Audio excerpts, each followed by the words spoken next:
Masalah besar terjadi di TwitchCon dan korbannya adalah Emiru. Salah satu streamer yang mungkin kalian udah kenal dan mungkin kalian belum kenal, tapi ini juga berdampak ke streamer-streamer lain dan juga ke reputasi Twitch sebagai platform yang ngewadahin banyak kreator dan streamer. Emiru diharas orang di TwitchCon.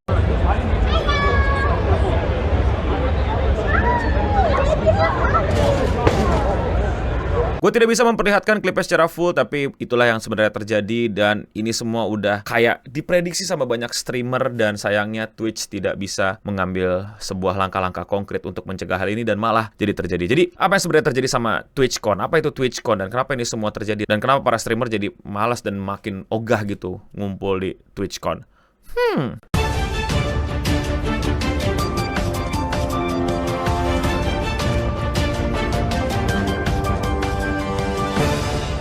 Emiru adalah seorang konten kreator yang udah cukup terkenal. Dia menjadi salah satu top of mind banyak orang kalau mau ngomongin streamer cewek. Seperti biasalah, dia bikin konten gaming. It's just crazy! I can't Dia bikin konten just chat. fucking lying. That is not what happened. They just lie. And these Dan dia juga bikin konten in real life kadang-kadang. Oh, it's a rose one.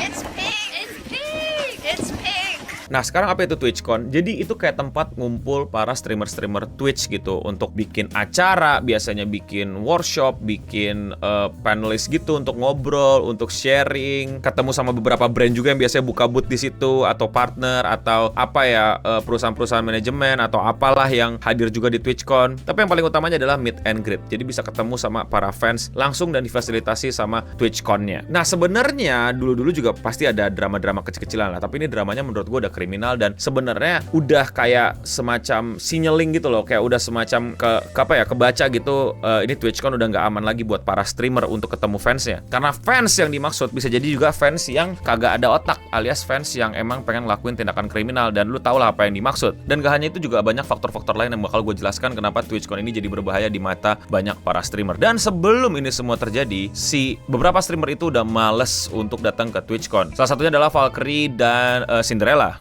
Just so you guys know, Cutie and I are not going to TwitchCon anymore. We did back out, but we are going to make it up for you guys because we did have an on-stage Wine About It in front of a live audience set. Lalu juga Poki dan Lily Pichu. I heard Ray and Cutie are not going, and they canceled their. When Ray told me that, that's actually what it and then- concerned me enough to be like, should we be concerned? They're concerned.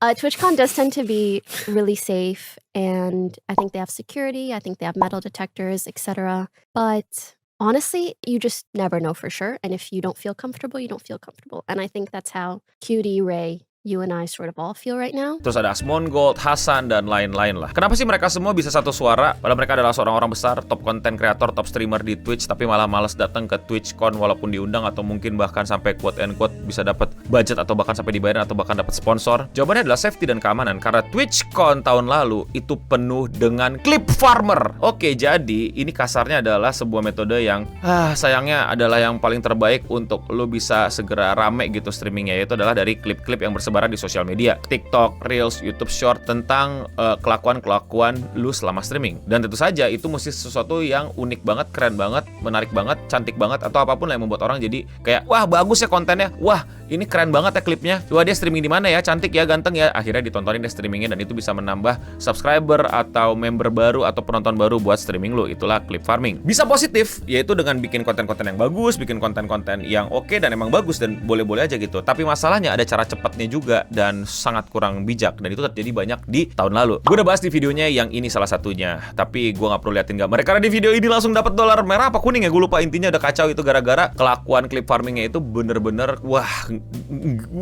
Seperti tadi gue bilang, akan melakukan apapun demi clip farming. Yang penting diklip, disebar sama orang, diedit, dicut, dan akhirnya namanya jadi mengapung lah dari palung bawah gitu ya, terus ke atas gitu dia gara-gara klip-klip itu. Beberapa hal yang dilakuin, gue cuma sebutin aja ya, malas ngasih klipnya takut kenapa-napa. Pertama adalah dorong orang ke kereta pas lagi lewat, walaupun nggak sampai ketabrak. Jadi keretanya udah lewat dulu, nah orangnya keretanya lagi lewat terus dorong orang gitu, ngerti nggak sih? Jadi kayak nabrakin keretanya, bukan jadi kelindes sama keretanya. Bahaya dong. Untung nggak kenapa-napa, tapi ya tetap aja aja bahaya. Terus grepe-grepe walaupun sesama cowok dan lain-lain. Pokoknya clip farming, intinya bikin kelakuan, bikin tindakan yang rame, yang bocah bakal kayak bandel banget, lucu banget, terus di follow, terus diikutin gitu. Gara-gara bocah-bocah ini dididik untuk gak boleh bandel, dan akhirnya dia ngeliat orang bandel tuh langsung kayak, wah aku jadi senang melihatnya ada orang bandel gitu. Padahal mah lu juga bisa bandel Cil, cuman belum cukup umur aja.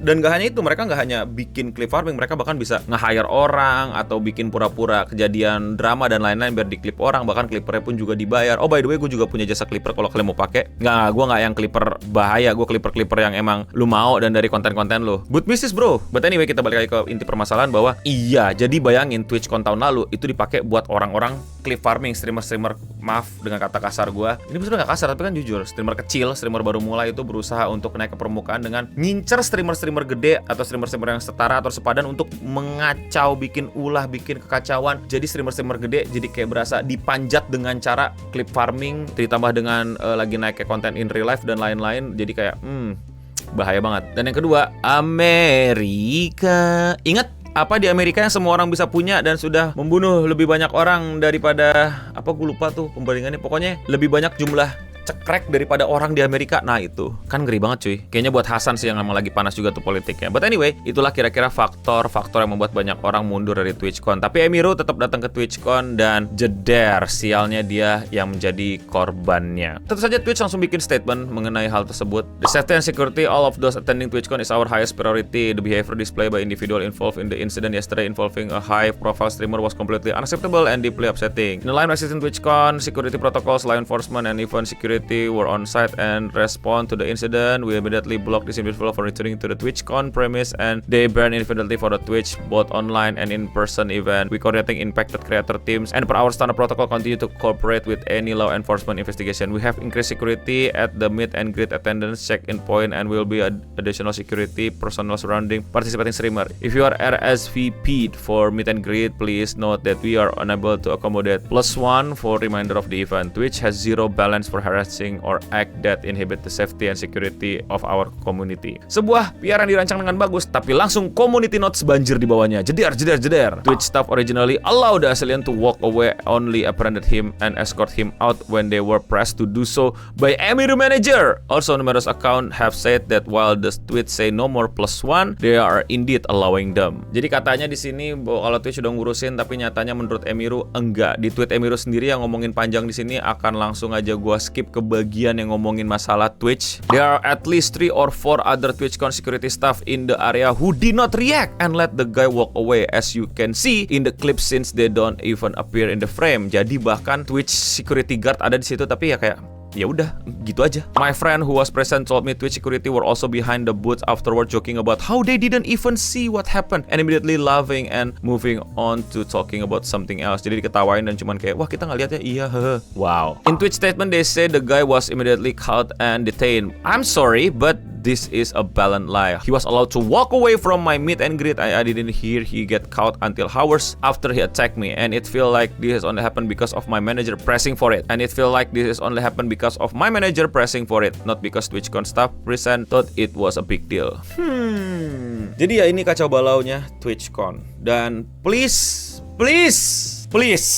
jangan sampai ini terjadi di Indonesia. Itu yang selalu pengen gue bilang, itu yang selalu pengen gue kabarin gitu. Karena Indonesia itu trennya telat 1-2 tahun gitu loh sama luar, orang-orang in real live streaming, orang-orang live streaming berhari-hari akhirnya pada ngikutin, which is okay, which is fine. Gue juga, as you know, gue ngikutin salah satu tren orang di Amerika kan untuk bikin konten kayak gini. But gue gak mau yang buruknya sampai ngelebihin Amerika atau bahkan ngikutin Amerika di Indonesia. Let's make the creator environment and streamer environment not goes into that.